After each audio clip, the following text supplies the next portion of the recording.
Bismillahirrahmanirrahim. Assalamualaikum warahmatullahi wabarakatuh. Alhamdulillah, salatu wassalamu ala rasulillah wa ala alihi wa ashabihi wa mawalah wa la hawla wa la quwata illa billah ma ba'du. Anak-anak yang saya cintai, berjumpa lagi dengan pelajaran pendidikan agama Islam dan budi pekerti kelas 5 SD.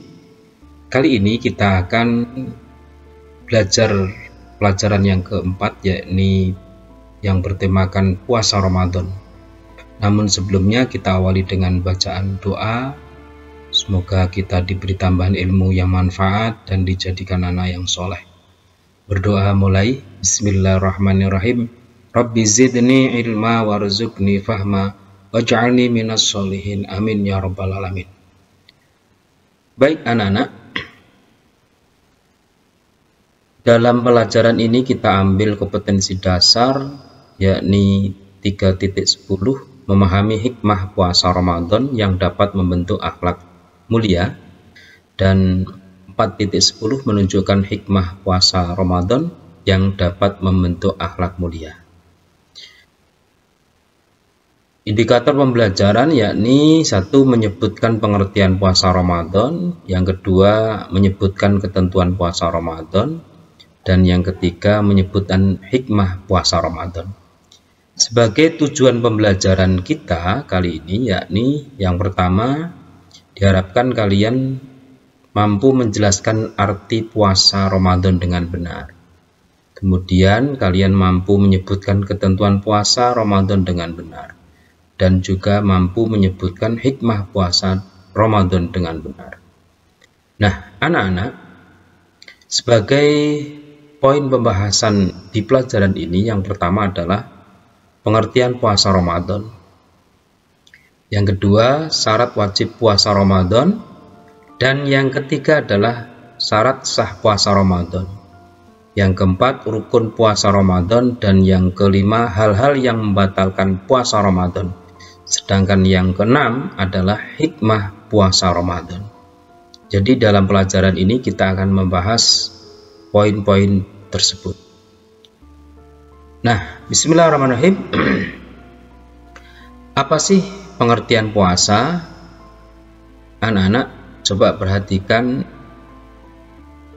ayat tersebut, yakni surah Al-Baqarah ayat 183 yang berbunyi, A'udzu billahi minasyaitonir rajim.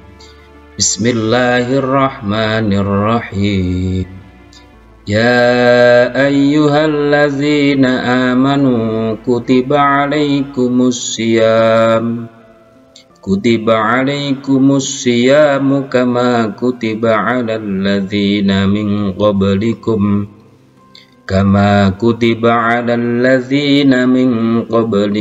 la'allakum tattaqun.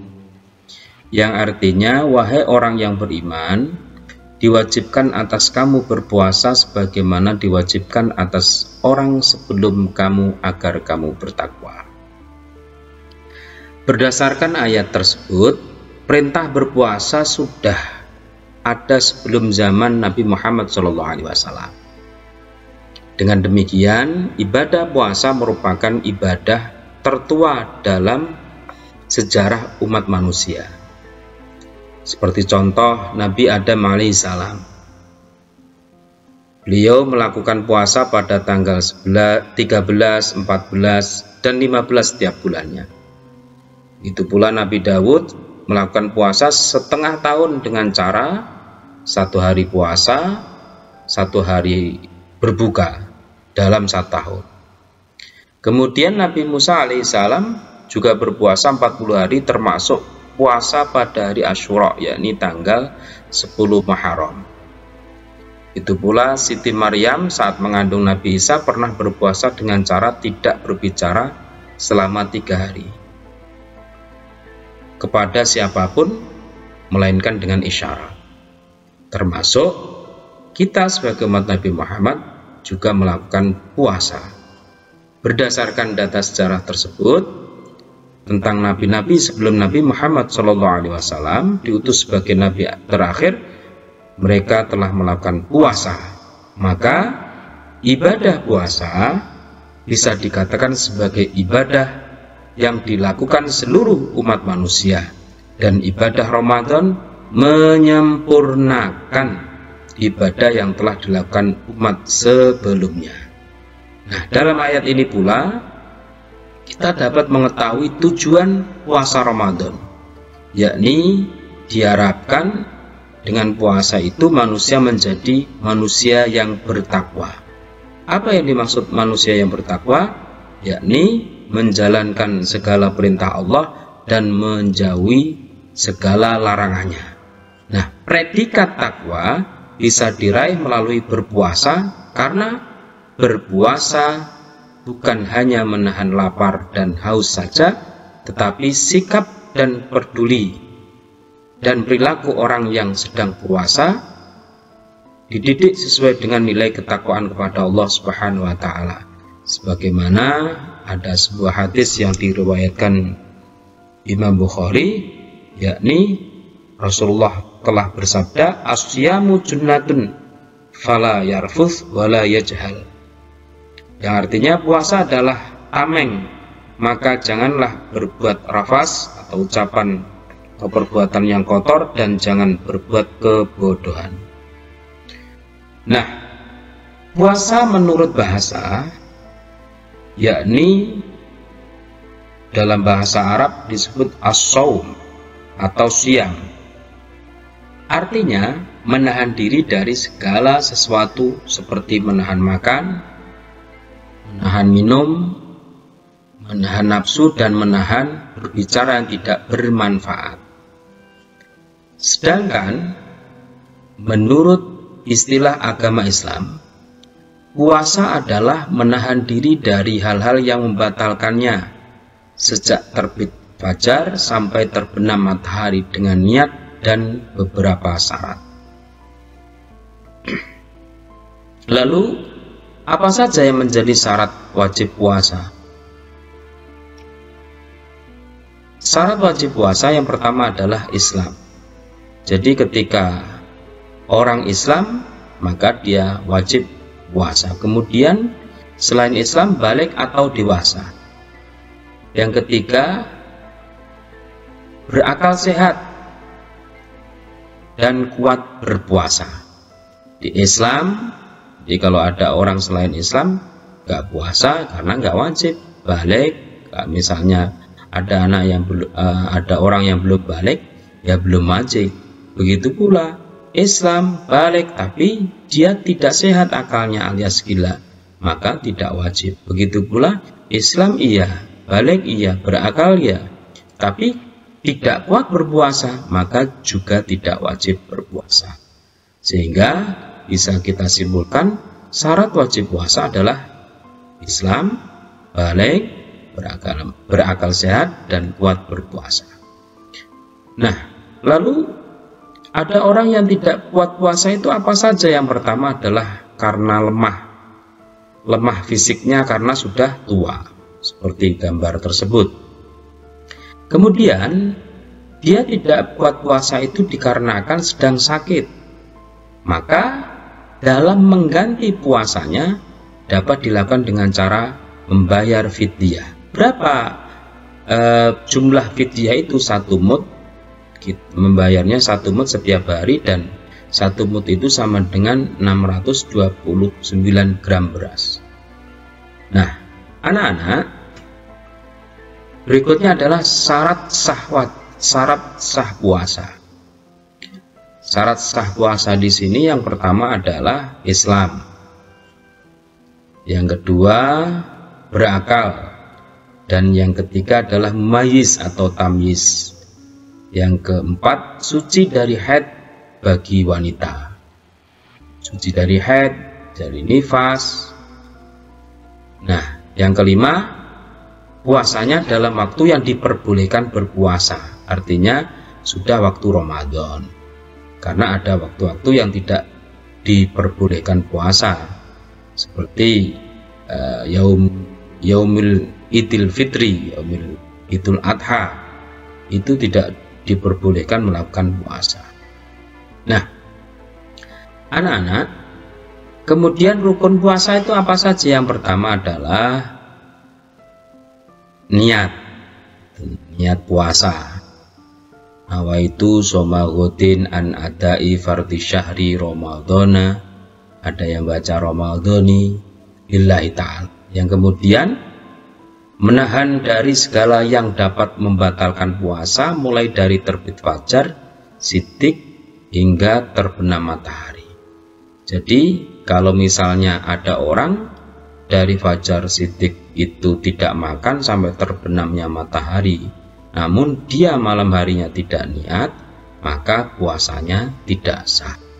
Jadi dua-duanya ini harus terpenuhi, niat dan menahan diri dari segala yang membatalkan puasa, mulai dari terbit fajar, yakni sholat subuh, hingga terbenam matahari.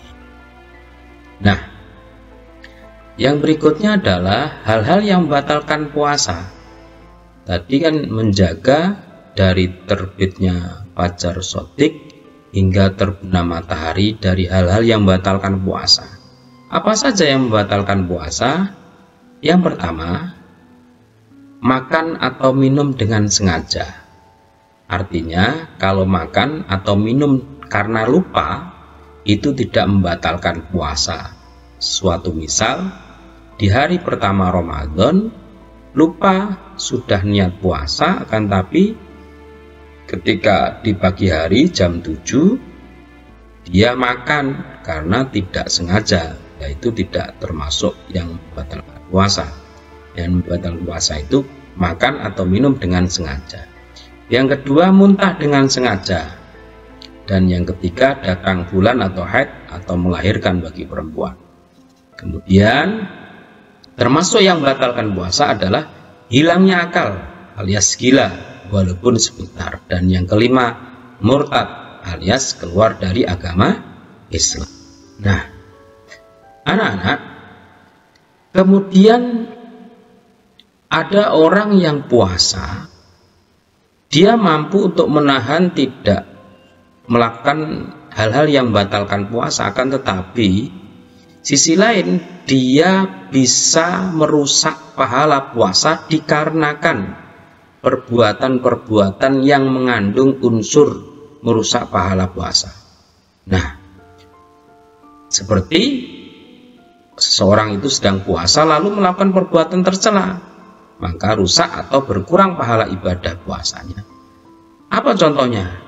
Yaitu berdusta, bohong sama temennya, menghina temennya, menghasut, menfitnah, berkata kotor, berkelahi atau bertengkar, dan sebagainya. Nah, perbuatan-perbuatan seperti ini akan bisa merusak pahala puasa atau bahkan menguranginya.